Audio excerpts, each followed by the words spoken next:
श्री राम जय जय राम। श्री राम जय जय राम। श्री राम जय जय राम। ओम श्री गणेशाय नमः। ओम श्री गुरुवे नमः। ओम श्री सीतारामचंद्राभ्याम नमः। ओम मामेश्वराभ्याम नमः। ओम श्री एकादशमुखी दक्षिणेश्वरधाम सरकार श्री हनुमते नमः। शान्ताकारं भुजगशयनं पद्मनाभं सुरेशं विश्वाधारं गगनसदृशं मेघवर्णं शुभांगं लक्ष्मीकान्तं कमलनयनं योगिभिर्ध्यानगम्यं वन्दे विष्णुं भवभयहरं सर्वलोकैकनाथं। ह्यं ब्रह्मा वरुणेन्द्ररुद्रमरुतः स्तुन्वन्तो दिव्यैस्तवैः वेदैशाङ्गपदक्रमोपनिषदैर्गायन्ति यं साम्यगा ध्यानावस्थितद्गतेन मनसा पश्यन्ति यं योगिनो यशान्तं न विदुषुरासुरगणा देवाय तस्मै नमः। नीलाम्बुजश्यामलकोमलाङ्गं सीतासमारोपितवामभागं पाणौ महासायकचारुचापं नमामि रामं रघुवंशनाथं। लोकाभिरामं रणरङ्गधीरं राजीवनेत्रं रघुवंशनाथं। कारुण्यरूपं करुणाकरं तं श्रीरामचन्द्रं शरणं प्रपद्ये। आपदामापहर्तारं दातारं सर्वसम्पदां लोकाभिरामं श्रीरामं भूयो भूयो नमाम्यहम्। वंशी विभूषितकरान्नवनीरदाभात् पीताम्बरादरुणबिम्बफलाधरोष्ठात् पूर्णेन्दुसुन्दरमुखादरविन्दनेत्रात् कृष्णात् परं किमपि तत्त्वमहं न जाने। भवानी शङ्करो वन्दे श्रद्धाविश्वासरूपिणो याभ्यां विना न पश्यन्ति सिद्धा स्वान्तस्त्वमीश्वरं। मनोजवं मारुस्तुल्यवेगं जितेन्द्रियं बुद्धिमतां वरिष्ठं वातात्मजं वानरयूथमुख्यं श्रीरामदूतं शरणं प्रपद्ये। मूकं करोति वाचालं पङ्गुं लङ्घयते गिरिं यत्कृपातमहं वन्दे परमानन्दमाधवं। गुरुर्ब्रह्मा गुरुर्विष्णु गुरुर्देवो महेश्वरः गुरुसाक्षात् परब्रह्म तस्मै श्रीगुरुवे नमः। अज्ञानान्धकारस्य ज्ञानाञ्जनशलाकया चक्षुरुन्मीलितं येन तस्मै श्रीगुरुवे नमः। श्रीराम जय राम। श्रीराम जय जय राम। श्रीराम जय जय राम। सत्संग के क्रम में आज श्रीमद्भगवद्गीता के अध्याय 14 के चतुर्दशो अध्याय के प्रथम श्लोक से आगे का कथन श्रवण प्रारंभ हो रहा है। इसमें वैसे भगवान ने इसके पहले अध्याय में कहा 13वें अध्याय में कि ज्ञान चक्षु से क्षेत्र और जो है क्षेत्र के भेद को देखने वाला वो ऐसा मनुष्य जो है वो परमात्मा को प्राप्त हो जाता है। तो अब जो है प्रश्न यह होता है कि वह ज्ञान क्या है और उसकी क्या महिमा है तथा उस ज्ञान की प्राप्ति का जो है सरल उपाय क्या हो सकता है। सरल उपाय क्या है तब इसका जो है इस अध्याय में वर्णन हो रहा है। बता रहे हैं भगवान कि देखिए बंधन कैसे होता है। बंधन दो से होता है, प्रकृति से और प्रकृति के कार्य गुणों से। आप प्रकृति के बंधन से छूटने के लिए तो भगवान ने पिछले अध्याय में बता दिया। आप प्रकृति के कार्य अर्थात गुणों के बंधन से छूटने के लिए भगवान जो है विषय का आप बताना आरंभ करते हैं। अब जो है प्रारंभ में भगवान जो है ज्ञान की महिमा का वर्णन करते हैं। श्री भगवान वाच भगवान कहते हैं परम भूयः प्रवक्ष्यामि ज्ञानानां ज्ञानमुत्तमं यज्ञात्वा मुनयः सर्वे परां सिद्धिमितो गताः। परम भूयः प्रवक्ष्यामि ज्ञानानां ज्ञानमुत्तमं यज्ञात्वा मुनयः सर्वे परां सिद्धिमितो गताः। ये भगवान बोले ये संपूर्ण ज्ञानों में उत्तम और पर ज्ञान को मैं फिर कहूँगा। फिर से भगवान कह रहे हैं कि कहते हैं कि जिसको जानकर सब के सब मुनि लोग इस संसार से मुक्त मुक्त हो गए हैं और मुक्त होकर परम सिद्ध को प्राप्त हो गए हैं, परम सिद्धि को प्राप्त हो गए हैं। तो कहते हैं परम भूया प्रोक्षामि ज्ञानानाम ज्ञानमुत्तमम्। हाँ, तो इसके पहले भगवान जो है 13वें अध्याय के 18वें 23वें और 34वें श्लोक में भगवान ने इसके पहले क्षेत्र और क्षेत्रज्ञ का जो है प्रकृति और पुरुष का, क्षेत्र और क्षेत्रज्ञ का, प्रकृति और पुरुष का जो ज्ञान अर्थात विवेक बताया उसी ज्ञान को यहाँ फिर बताने के लिए भगवान जो भूया प्रोक्षामि, भूया माने फिर से, ये फिर से बताने की बात कह रहे हैं, प्रतिज्ञा कर रहे हैं। कहते हैं जैसे देखिए लौकिक जो है, लौकिक और पारलौकिक, लौकिक और पारलौकिक जो है ये जितने भी ज्ञान हैं अर्थात जो है जितनी भी विद्याओं, कलाओं, भाषाओं, लिपियों आदि का ज्ञान है उन सब से प्रकृति पुरुष का भेद बताने वाला और प्रकृति से अतीत करने वाला, परमात्मा की प्राप्ति कराने वाला यह ज्ञान श्रेष्ठ है, सर्वोत्कृष्ट है। अब इसके समान दूसरा कोई ज्ञान है ही नहीं, हो सकता ही नहीं और होना संभव भी नहीं। कारण कि दूसरे सभी ज्ञान जो है संसार में फंसाने वाले हैं, बंधन में डालने वाले हैं।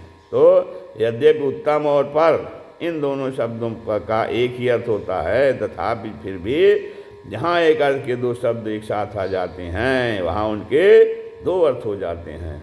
इसलिए यहाँ उत्तम शब्द का अर्थ है यह ज्ञान जो है प्रकृति और उसके कार्य संसार शरीर से संबंध विच्छेद कराने वाला होने से श्रेष्ठ है। और पर शब्द का क्या अर्थ है? पर शब्द का अर्थ है कि यह ज्ञान परमात्मा की प्राप्त कराने वाला होने से वो सर्वोत्कृष्ट है, हाँ, सबसे अच्छा है।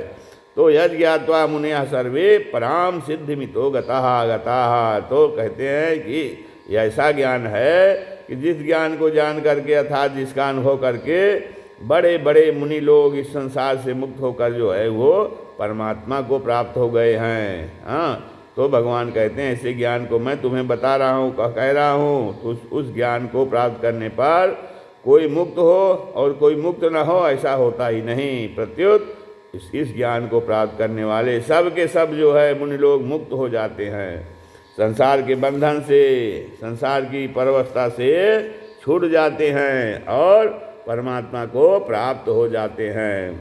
अब तत्व का जो है वो मनन करने वाले, जो तत्व होता है तत्व का मनन करने वाले, जिस मनुष्य का शरीर के साथ अपनापन नहीं रहा वह जो है मुनि कहलाता है। हाँ, पराम सिद्धि में कहने का तात्पर्य है कि सांसारिक कार्यों की जितनी सिद्धियां हैं अथवा योग संबंधी, योग के संबंध से होने वाली अणिमा, महिमा, गरिमा आदि जो है जितनी सिद्धियां हैं ये सभी वास्तव में असिद्धियां ही हैं। ये सिद्धियां वास्तव में भगवान कहते हैं असिद्धियां ही हैं। क्यों? कारण क्या है?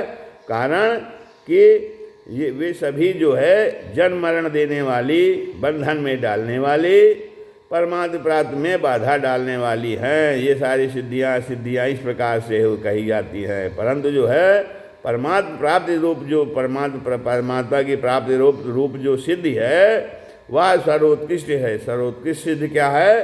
परमात्मा की प्राप्ति कर लेना, वो ऐसी ये सिद्धि सर्वोत्कृष्ट सिद्धि है। इससे क्या होता है? क्योंकि उसको प्राप्त होने पर मनुष्य जो है जन्म और मरण से छूट जाता है। फिर आगे भगवान कहते हैं इदं ज्ञानमुपाश्रित्य मम साधर्म्यमागताः सर्गेऽपि नोपजायन्ते प्रलयेन व्यथन्ति च। इदं ज्ञानमुपाश्रित्य मम साधर्म्यमागताः सर्गेऽपि नोपजायन्ते प्रलयेन व्यथन्ति च। कहते हैं इस ज्ञान का जो है आश्रय जो लेता है तो इस ज्ञान का आश्रय लेकर के जो मनुष्य मेरी सधर्मता को प्राप्त हो गए हैं, हाँ, वे क्या हुए हैं? वे जो है महासर्ग में भी पैदा नहीं होते और महाप्रलय में भी व्यथित नहीं होते। अर्थात महासर्ग क्या है? जब शिष्ट का महाप्रलय हो जाता है और शिष्ट की रचना प्रारंभ होती है उसको महासर्ग कहते हैं। और जब उसका अंत होता है तो उसे महाप्रलय कहते हैं। तो इदम ज्ञान उपासित, हाँ, तो यहाँ इसके पहले भगवान ने उत्तम और पर इन दो विशेषणों से जो है जिस ज्ञान की महिमा कहा, एक ज्ञान की महिमा बताया, तो उसका क्या है, उस ज्ञान का अनुभव करना ही उसका आश्रय लेना है। हाँ, तो उस ज्ञान का अनुभव होने से क्या होगा कि उस ज्ञान का अनुभव होने से मनुष्य के संपूर्ण संशय मिट जाते हैं, कोई संशय उनको मनुष्य का नहीं रहता है और वह ज्ञान स्वरूप हो जाता है। मम साधर्मागता, अब कहते हैं उस ज्ञान का आश्रय लेकर मनुष्य जो है मेरी समर्था को प्राप्त हो जाते हैं। अर्थात जैसे भगवान में जो है कर्तृत्व भोक्तृत्व नहीं है, ऐसे ही उनमें भी कर्तृत्व भोक्तृत्व नहीं रहता। और कई बार कहते हैं जैसे मैं सदा ही निर्लिप्त निराकार रहता हूँ, ऐसे ही उनको भी अपनी निर्लिप्तता निर्विकारता का अनुभव हो जाता है। हाँ, तब क्या है, ज्ञानी महापुरुष जो है भगवान के समान निर्लिप्त निराकार तो हो जाते हैं, पर वे भगवान के समान संसार की उत्पत्ति पालन और संहार का कार्य नहीं कर सकते। हाँ, हाँ, वो क्या कर सकते हैं, वो योगाभ्यास के बल से किसी योगी में कुछ सामर्थ्य आ जाती है, पर वह सामर्थ्य भी क्या है, भगवान की सामर्थ्य के समान नहीं होती है। कारण कि वह जो है युंजान योगी है, अर्थात उसने अभ्यास करके कुछ सामर्थ्य प्राप्त की है, परंतु जो है भगवान युक्त योगी हैं, अर्थात भगवान में सामर्थ्य सदा से अपने आप स्वतः सिद्ध है, अपने आप में है। भगवान सब कुछ करने में समर्थ हैं, भगवान जो है सब कुछ करने में समर्थ हैं। कर तुम मकर तुम अन्यथा कर तुम समर्थ। हाँ, तो योगी की सामर्थ्य तो सीमित होती है, पर भगवान की सामर्थ्य असीम होती है, उसकी कोई सीमा नहीं होती है।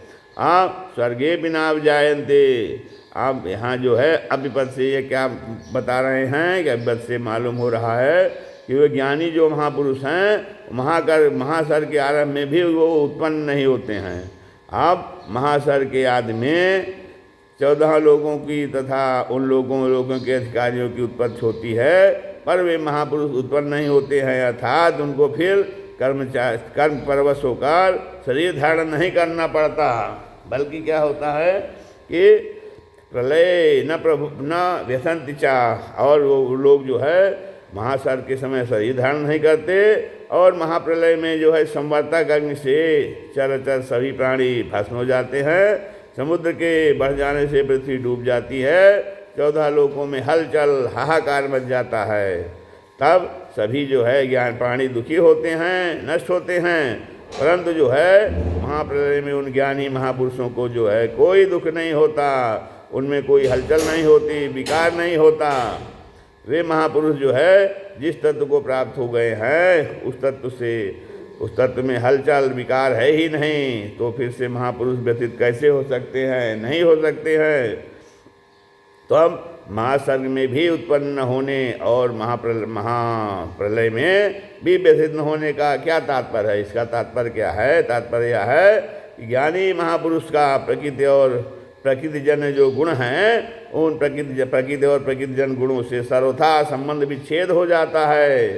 हाँ, इसलिए जो है प्रकृति का संबंध रहने से जो जन्म मरण होता है, दुख होता है, हलचल होती है, वो प्रकृति के संबंध से रहित महापुरुष में वह जन्म मरण दुख आदि नहीं होते हैं।